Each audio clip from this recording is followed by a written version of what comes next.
Hello guys, എന്റെ കുറെ നാളത്തെ ഒരു ആഗ്രഹമാണ് എന്റെ ചുറ്റിലുള്ള എല്ലാവരും ഒരേപോലെ പറയുന്ന കാര്യങ്ങൾ എന്നെ കൊണ്ടത് പറ്റില്ല എന്നുള്ളത്. അപ്പൊ എന്നെ കൊണ്ടത് പറ്റുമെന്ന് ഞാൻ കാണിച്ചു കൊടുക്കാൻ പോവുകയാണ്. ഞാൻ ഇന്ന് മുതൽ തുടങ്ങാൻ പോവാണ് ഗൈസ്. വേറെ ഒന്നുമല്ല, എന്റെ ഡയറ്റ് പ്ലാൻ. കേൾക്കും പോലും എന്റെ വീട്ടിൽ ഇത് കാണുമ്പോൾ ചിരിക്കും, പക്ഷെ എന്നെ പിന്നോട്ടാക്കാൻ പറ്റില്ല. കണ്ടോ, എന്നോടൊപ്പം നിങ്ങളില്ലേ? അപ്പൊ നമുക്ക് സ്റ്റാർട്ട് ചെയ്യാം. അപ്പൊ ഇന്ന് തൊട്ട് ഞാൻ പക്ക ഡയറ്റ് പ്ലാൻ ആണ്.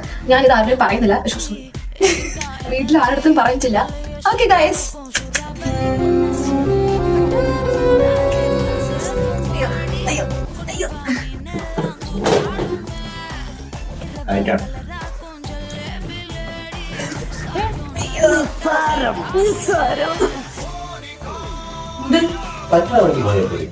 നീ തൈലൊന്നും പൊട്ടിക്കല്ലേ?